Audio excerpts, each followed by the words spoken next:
All right, chapter 9, section 6 is called graphs of polar equations. So we're going to learn about 4 different types of graphs of polar equations. What happens when we take an equation and then we plot points on that polar grid, okay? So this is what the polar grid could look like. Doesn't have to look like, but could look like.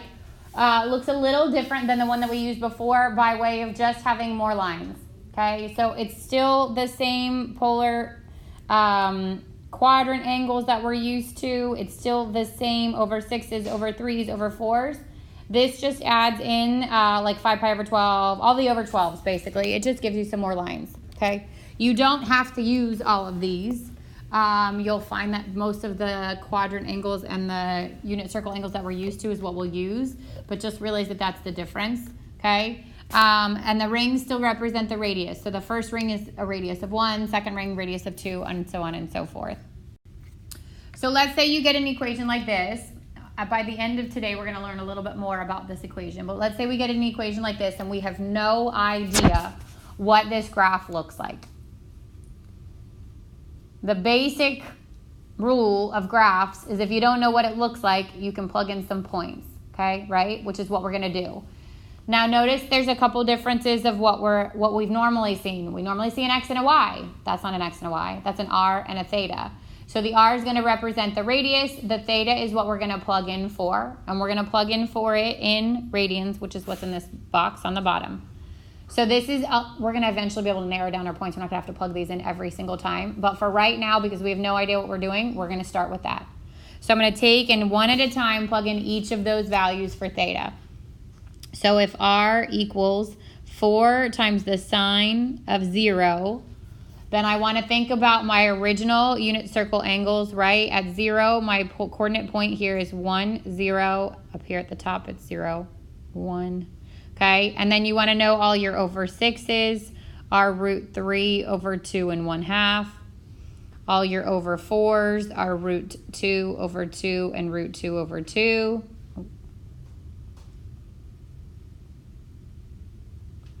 And your over 3s are 1/2 and root 3 over 2. Since we're dealing this time with sine, we're only going to focus on the y coordinates of these. But obviously, and we're going to move from quadrant to quadrant, but obviously you need to know the x's and the y's because if that was a cosine, we'd need to know that. All right, so the sign at 0 is actually 0, so this would be 4 times 0, which is 0. That's the first polar coordinate I've got, 0, 0. Then I'm going to go to the next one. R equals 4 sine of pi over 6. Sine at pi over 6 is 1/2, so this is 4 times 1/2, which is 2. Then I go to the next one. 4 sine pi over 3. The sine at pi over 3 is root 3 over 2. So this is 2 root 3. Then I go to the next one. 4 sine pi over 2. The sine at pi over 2 is 1. 4 times 1 is 4. Then I go to the next one. 4 sine 2 pi over 3. So now I'm using the over 3 coordinate point, only 2 pi over 3 is in the second quadrant. So I know to keep the sign positive. So this would be a positive root 3 over 2. 2 root 3. Then I'm going to go to 5 pi over 6. 4 sine 5 pi over 6. So it's the over 6, which means it's 1/2, and it's still in second quadrant, which means it's positive.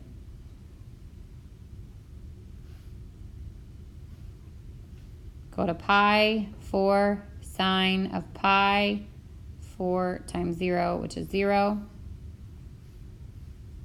4 sine 7 pi over 6. Now we've gotten into the third quadrant, which means my sign changes sign. It becomes negative. So this would be 4 times negative 1/2.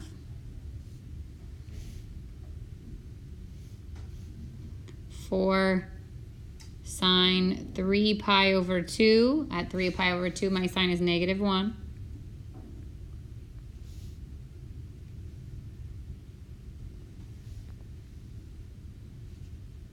4 sine 11 pi over 6. Now I'm in the third quadrant, so the sign is still negative. The over 6 would be a -1/2. And then the last one, 4 sine 2 pi. The sign at 2 pi is 0. So I know it's 0.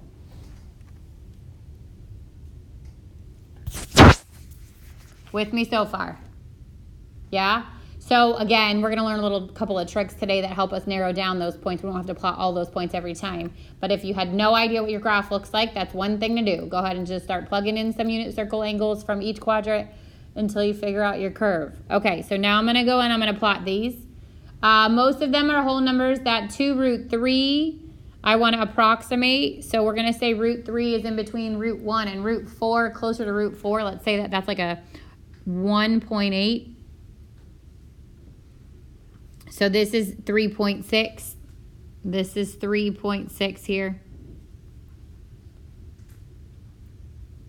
And now we're going to plot those points. So this first point, coordinate point, is at 0 radians. My radius is 0. So I'm not moving left or right at all. I'm actually at the pole for the first one. Second one, pi over 6, 2. So at pi over 6, which is this line here, I'm going to 2.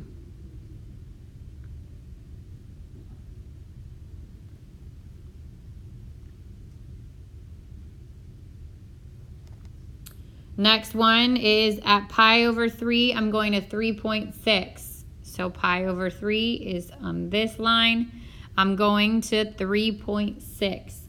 1, 2, 3.6. At pi over 2, I'm going to 4. At 2 pi over 3, 3.6 again. At 5 pi over 6, 2.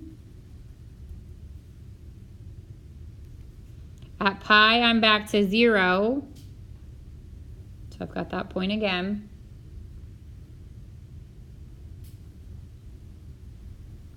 At 7 pi over 6, I'm at -2. So 7 pi over 6 is here. What happens when your radius is negative? It goes the opposite direction. So this is actually 1, 2. It brings me back to that coordinate point.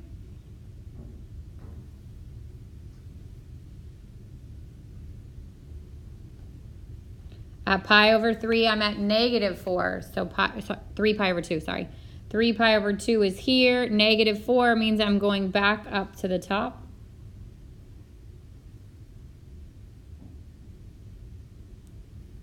At 11 pi over 6, -2. 11 pi over 6 would be here. -2 puts me in the opposite direction, which is here.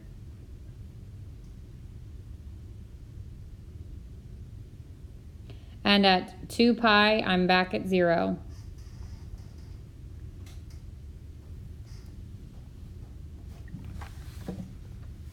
So now, to the best that I can, I'm actually going to connect these points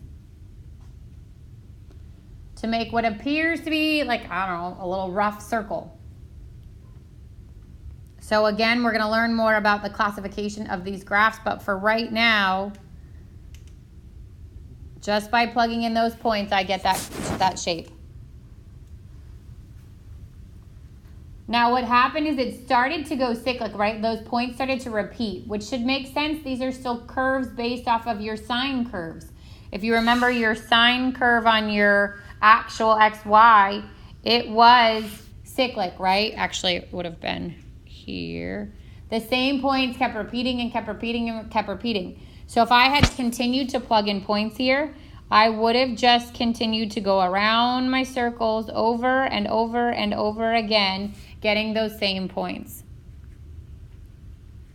Will, do you have a question? Would you have to do the arrows on this too? No, this is not a parametric. So there's no time, okay? Good question. No, this is just a polar, so there's just those points. Questions so far? So again, we're going to learn a lot about these graphs and how to identify them from the equation, but the bare bones, the very basic foundation is if you have no idea what it looks like, you can always plug in points. All right, so one of the things that's going to help us graph these is symmetry. Just like we have x-axis, y-axis, and origin symmetry, for your polar graphs, it's called y is now pi over 2. So they're symmetric to the theta equals pi over 2 line, which is what your x-axis technically was. There's symmetry to the polar axis, which is just like your x-axis. And there's symmetry to the pole, which is just like your origin.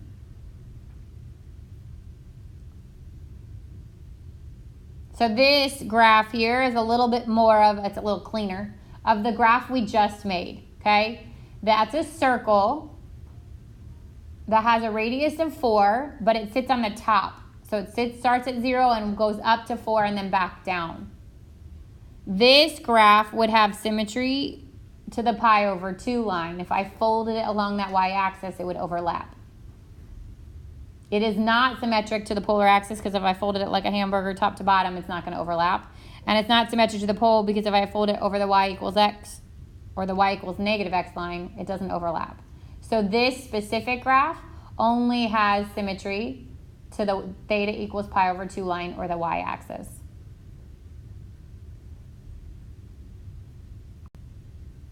So there's 3 different types like we just talked about. If it's symmetric with respect to the pi over 2 line, which is formerly known as your y-axis, then anything that happens to the right of your axis is going to duplicate to the left of your axis. If it's symmetric to the polar axis, then anything that happens above your x-axis or your polar axis is now going to duplicate to the bottom. And if it's symmetric to the pole, anything in one quadrant, if I folded this along your y equals x quadrant, your y equals x line, would also duplicate on the other side. Now, if I knew that and I went back to that first example and I looked at that first example, if I knew this was symmetric to the polar axis, or to the pi over 2 axis, which we're going to learn how to figure that out in a second, then I could basically eliminate half my graph. I could have just plugged in these points on the right-hand side and then duplicated it over here to the left. So you eliminate half your work, okay, which is the idea behind using symmetry to help you out. If I know it's symmetric to that pi over 2 line, and I'll teach you how to figure that out, then you can know just do half the points and then mirror them on the other side. So you're going to use symmetry to help you do less work. Here's the test for symmetry. So this works for every single graph. If I take my values of r and theta and I replace it with negative r and negative theta, and my equation goes back to the original, or everything is the exact opposite, if you remember our symmetry test, then I would know it's symmetric to the pi over 2 line. If I were to take r theta and just replace theta with negative theta, and everything goes back to the initial, or everything's the exact opposite, then I know it's symmetric to the polar axis or the x-axis. And if I take r theta and replace it with negative r theta, and it goes back to the original or back to the everything being the opposite, then I know it's symmetric to the pole. So that's one way to test it. Literally change the sign. So for pi over 2, you're changing the sign on both. For the polar axis, you're changing the sign on the theta. And for the pole, you're changing the sign on the r.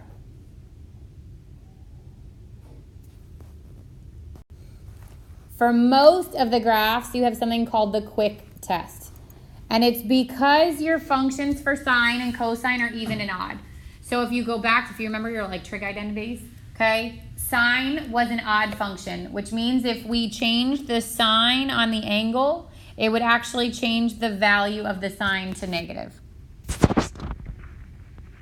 So if I went from sine of pi over 6 to sine of negative pi over 6, then whatever the value was, which the sine at pi over 6 is 1/2, would actually change to negative. Cosine is even, which said that even if I change the sign on the theta, it does not change the sign on the function.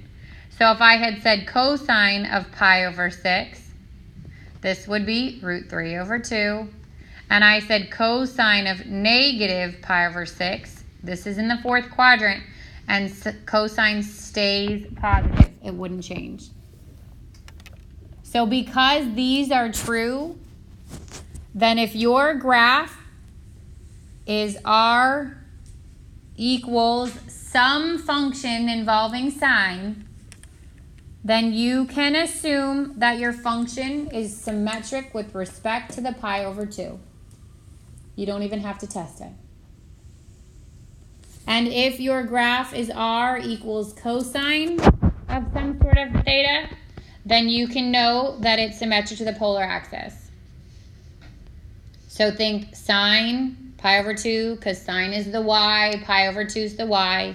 Think cosine polar axis, because cosine is the x and the polar is the x-axis. And then notice these are just r to the first power, because you're going to see at the end like why that's important. All right, so knowing what we know about symmetry, look at the graph here. It says r equals 3 plus 2 cosine theta. What's the trig function in this equation?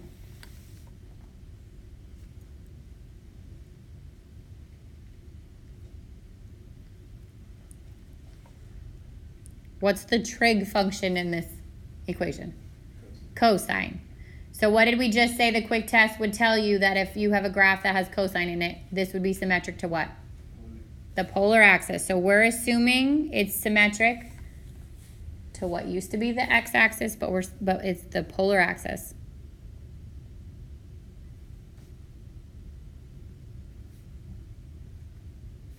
And the way this will help us is that we're going to plug in some points from the top part of our graph and then just mirror them to the bottom instead of plugging in points from all four quadrants.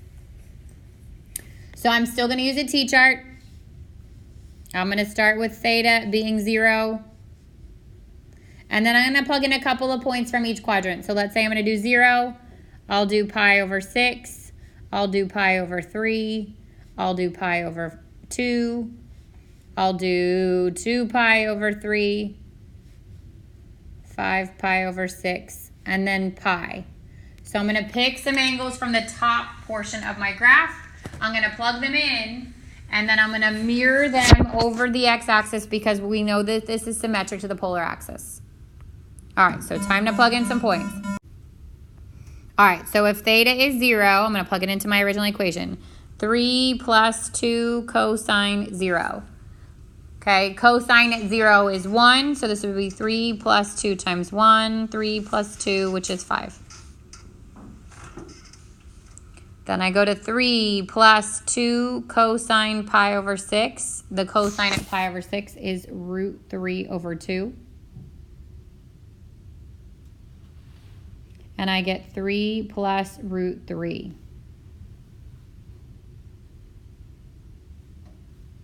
And then I go to the next one. 3 plus 2 cosine pi over 2. The cosine at pi over 3. The cosine at pi over 3 is 1/2. 3 plus 1, this is 4. Then I go to 3 plus 2 cosine pi over 2. Cosine at pi over 2 is 0. This is 3. 3 plus 2 cosine 2 pi over 3. So at 2 pi over 3, I'm in the second quadrant, which means my cosine is now negative.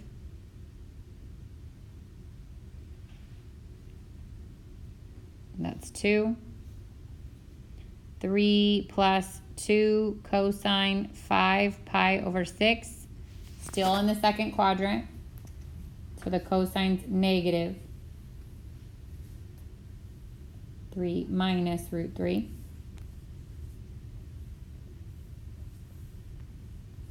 And then the last one, 3 plus 2 cosine pi.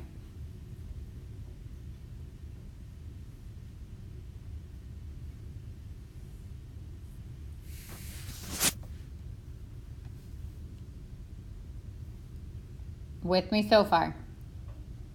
So I'm going to plot those points. Actually, I'm going to estimate the root 3. Remember we said this was like 1.8, so 3 plus 1.8 would be 4.8. 3 minus 1.8 would be 1.2. And now I'm going to plot those points. So at 0, it's 5. At pi over 6, it's 4.8. At pi over 3, it's 4. At pi over 2, it's 3. At 2 pi over 3, it's 2. At 5 pi over 6, it's 1.2.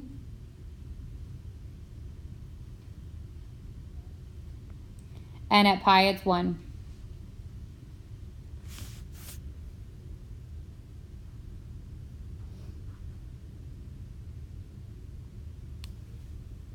Questions? All right, so So you never have to do power 4. You can choose, and we're going to learn a couple more things that'll help us narrow down what we want to plug in. I would say at minimum you need at least 1 point from within each quadrant, because sometimes you're going to get lucky and get an important point, which we'll talk about in a little bit. But you, like we did 2, you could have just chose pi over 4 and just done 1. But we don't know yet what this graph looks like. We're going to learn some tricks. What this graph looks like to kind of narrow down our points even further. You need at least 1 from each quadrant, but it's going to depend on the type of graph. But more points would help you. Of course. Yep. All right, so now every point that's on the top, obviously except for the polar ones, we're going to duplicate on the bottom because we know this is this is symmetric to the polar axis. So at that 5 pi over 6, we were at 1.2. So at 7 pi over 6, I'm going to go 1.2. At 5 pi over 6, at 2 pi over 3, we were at 2. So at 4 pi over 3, I'm going to go to 2. At pi over 2, we were at 3. So at 3 pi over 2, I'm going to go to 3. At pi over 3, we were at 4. So at 5 pi over 3, I'm going to go to 4. At pi over 6, we were at 4.8. So 11 pi over 6, I'm going to go to 4.8. And then at 0, we'd be back to 5.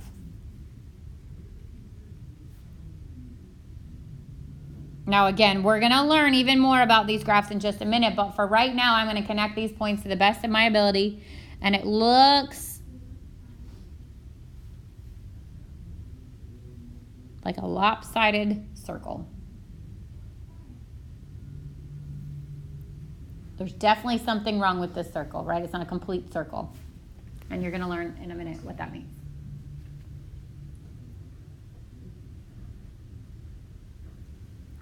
Questions so far? Okay, so that kind of lopsided circle is called a limison.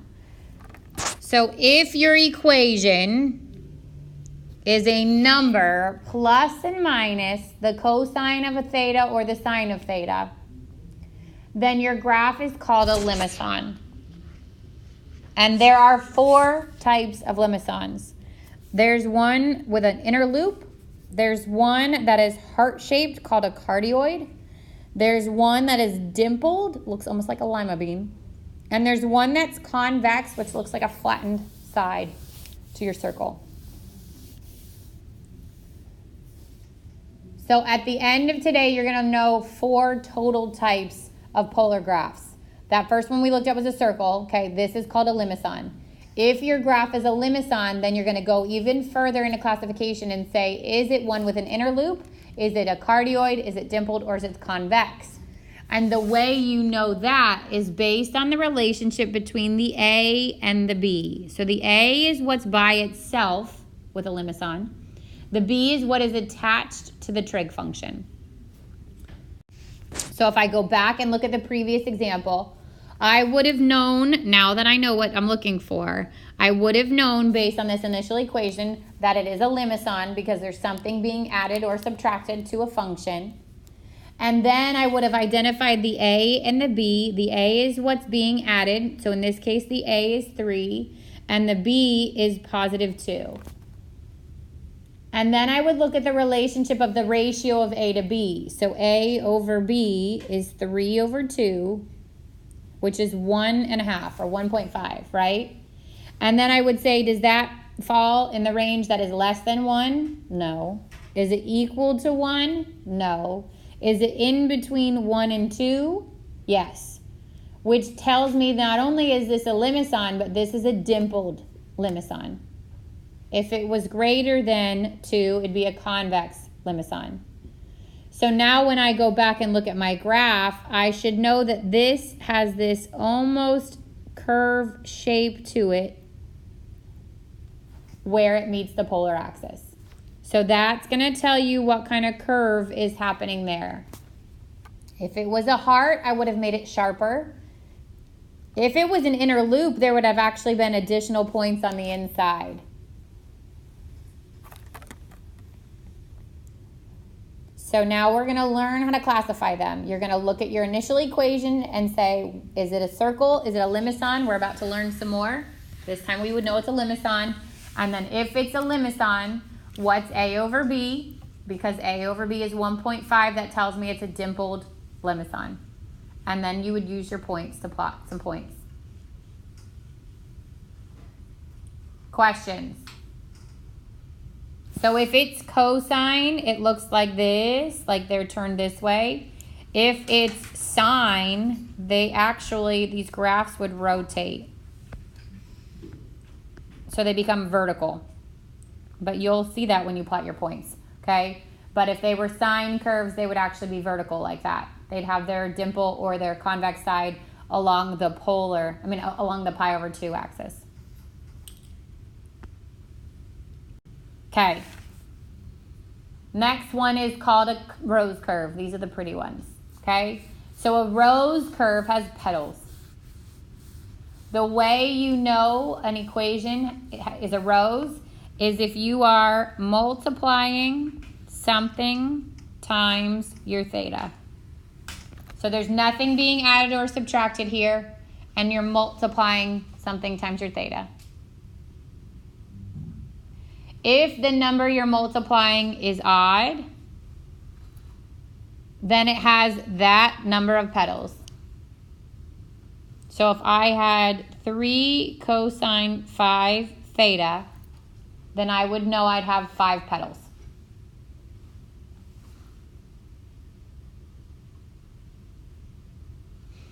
If the number that's next to your theta is even, then I double the number to get the petals. So if I had 3 cosine 2 theta, then I know there's 4 petals. So odd stays the same, even doubles. And then the other piece of information you need from your equation is what is A, and A is what's on the front. And that A is the biggest radius. So how far out are your petals going?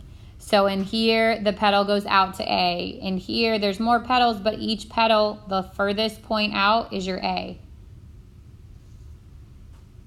So they're going to go out to A and back in, out to A and back in, out to A and back in, for as many petals as you've got.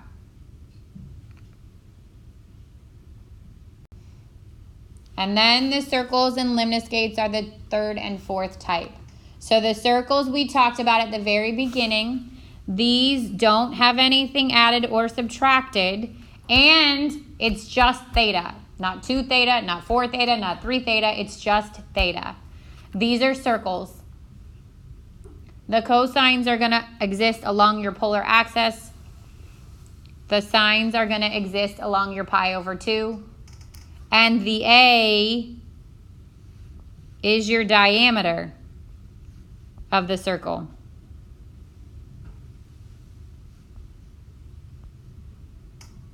Oop.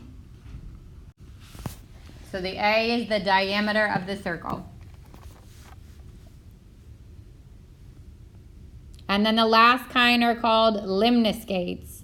And lemniscates, in my opinion, easiest to identify because it's the only one that's got an R squared.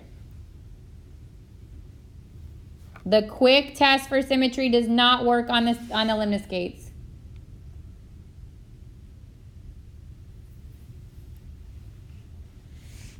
So you can't look at it and say, oh, it has sine, that means it's symmetric to the pi over 2. Oh, it has cosine, that means it's symmetric to the polar. Okay? It doesn't work on a lemniscate. So once you identify it's a lemniscate, which is that infinity shape, then the A actually is coming from the number on the front square rooted. So if it was 16 sine 2 theta, then the 16 equals A squared, and A would equal 4. And then that is the furthest point your curve goes out. So your radius is 4 on those.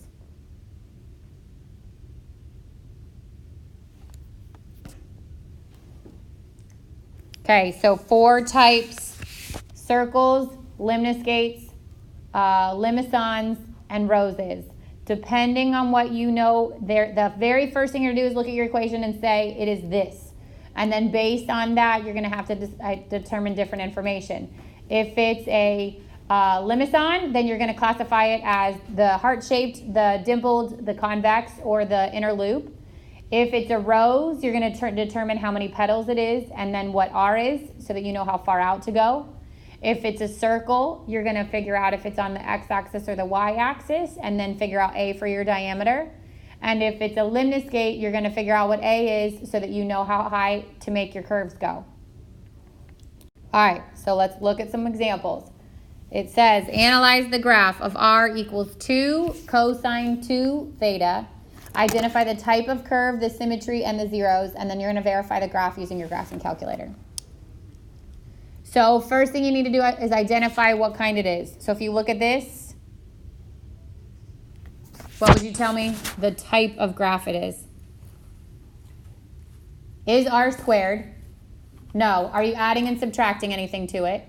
No. Is there a number attached to the theta? Which tells you what? It's a rose.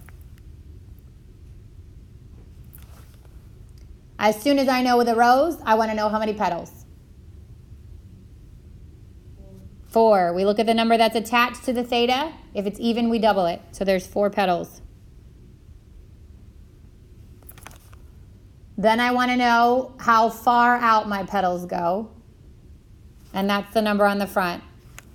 So A is 2. That's the furthest radius I'm going to get. The biggest radius I'm going to get is 2. And then I want to know symmetry. So my quick test, because this is a cosine, tells me it's symmetric to what? Polar axis.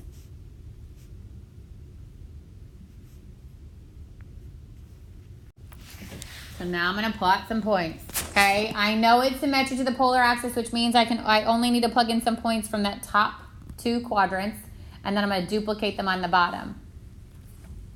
So I start with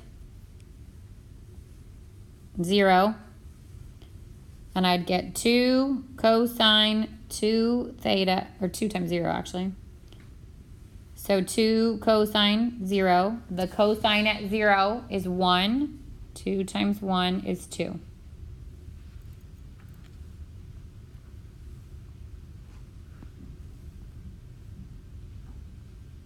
So think about what just happened. If I said the furthest point out this can go is 2, and I got at 0, it's 2,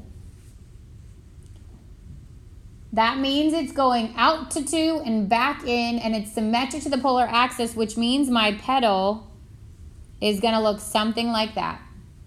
Now, if I had no idea, I would just keep plugging in some points.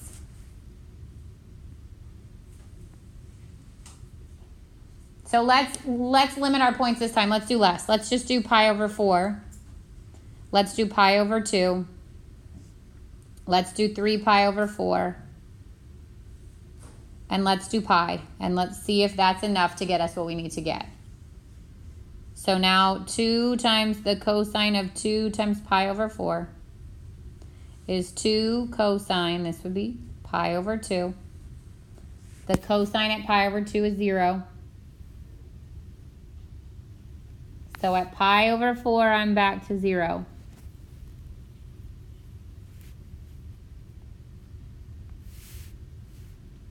Then I'll go to pi over 2. 2 cosine 2 pi over 2. 2 cosine pi. The cosine at pi is -1. That's -2.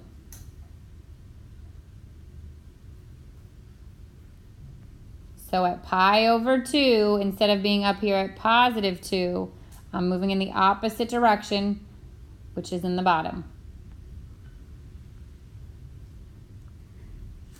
Then I'm going to go to 3 pi over 4. 2 cosine 2, 3 pi over 4. 2 cosine 3 pi over 2. At 3 pi over 2, my cosine is -1.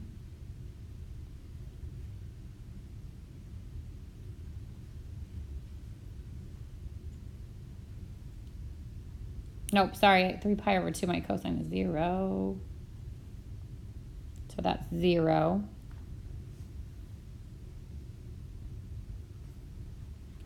And then the last one we're going to try is 2 cosine 2 pi. Cosine at 2 pi is 1. That's back to 2.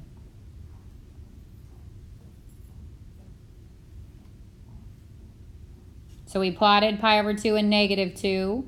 Then we've got 3 pi over 4 and 0, which means at some point here it's coming out and then coming back in again. And then at pi, it's 2.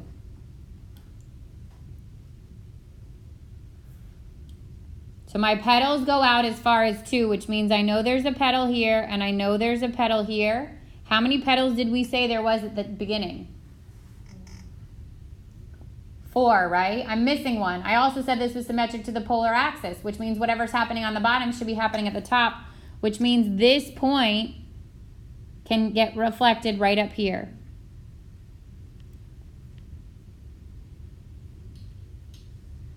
And that's where my fourth curve comes from.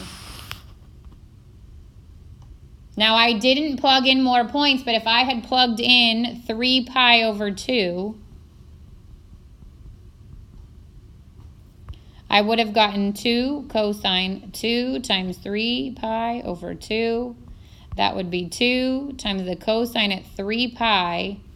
3 pi is all the way back around to here, which is -1. I would have gotten -2. And 3 pi over 2, which is here, -2, would have given me that point at the top. So I could have eventually gotten that point by plugging in additional points, but better to know your symmetry to be able to eliminate some of that work.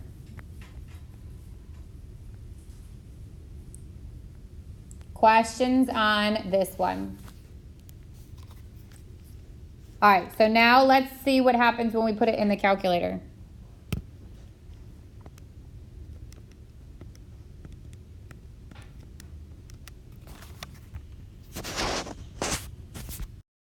So the first thing is that we are now in polar, which means my mode has to be in polar. And then we're in radians, so you want to leave it in radians. Now this time when I hit y equals, instead of getting a y equals, I actually get r. And remember if we did parametric? So I put my calculator in polar, and then I went to the y equals. When we were in parametric, we got the x and the y. We're in our regular, function, we get the y. But when we're in polar, we get r equals. So then I'm going to type in 2 cosine 2. When I hit the variable button, now I get theta. Hit enter, hit graph, and I get my rows. That goes out the radius of 2.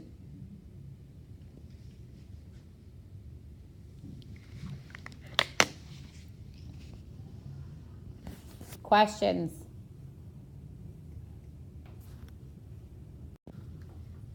All right, so because it's a square, because it's got r squared, it's a lemniscate. Lemniscate. Yeah, I don't know if I say that right, but that's how it sounds to me. Okay. I don't know. You say skate, I'll say skate. I think skate, and I think of like skateboards, and I think of surfing, and I think of the infinity symbol. I don't know why, but that for me helps me remember it. Okay. So then from that, I also need to know A. And A is what? A is 3 because A squared is my equation, right? So if A squared is 9, then A is 3, which tells me the furthest point out on those two little curves, it almost looks like 2 petals, would be 3. You with me so far? Does this have symmetry? Here's where the catch lies. The quick test doesn't work for r squareds, okay? So you could go through the long process of plugging in a negative r and a negative theta and seeing, or you can just plug in some points, okay? But if I plug in a negative r, does it go back to the original?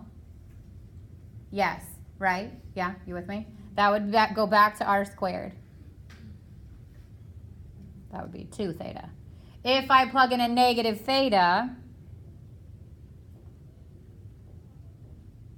remember the sign takes on the positive negative sign. So this would actually change the right side without changing the left.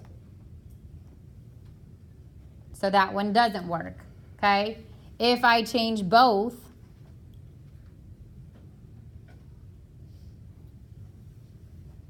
the left side goes back to normal, but the right side changes sign. So that one doesn't work. So this has symmetry, it's symmetric to the pole, but nothing else. This was the test for the pole. So now I start with my points again. Plug in 0.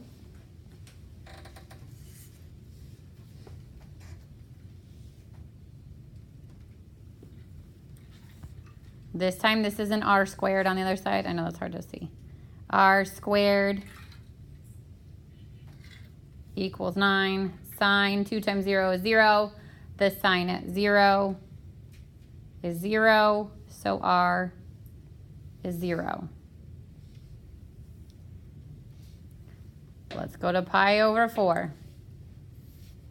R squared equals 9 sine 2 times pi over 4.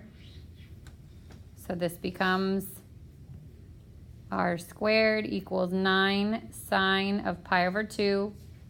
The sine at pi over 2 is 1. R squared equals 9, which means r equals 3. So I already found my one curve, right? Because we said A was 3. So I know at 0, it's 0. I know at pi over 4, it's 3, which means that's going to be one of my curves. This is not symmetric to the polar axis, which would kind of make it the left to right overlap, which doesn't make sense because these are infinity shapes, right? Where do you think the other curve is going? So let's see if it's 5 pi over 4.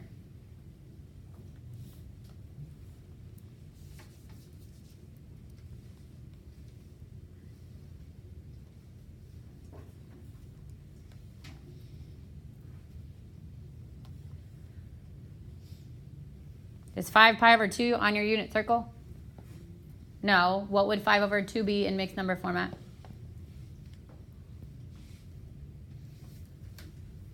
Didn't mean to stump you with that one, folks. What would be 5 divided by 2 in mixed number? 2.5. So 2 tells you I'm going all the way around the circle and to 1/2. What's the sign there? All the way around 1, stopping at 1/2. What's the sign? What's the sign there? 1. So it's like the same as pi over 2. 9 times 1 is 9. And we just said if r squared is 9, then r is 3. And what we thought actually happened. So there's the rest of our graph. You type this one in on your graphing calculator. You actually have to do r equals, and it would be r equals plus and minus the square root of 9 sine 2 pi. So if you're using your graphing calculator to check this, you're going to write 2 equations. One that is r equal the square root of 9 sine 2 pi. You don't need to simplify it. You can leave it just like it is. And then r equals negative square root of 9 sine 2 pi. So when you're checking your lemniscates, you're going to have to do 2 equations, 1 plus, 1 minus. Okay.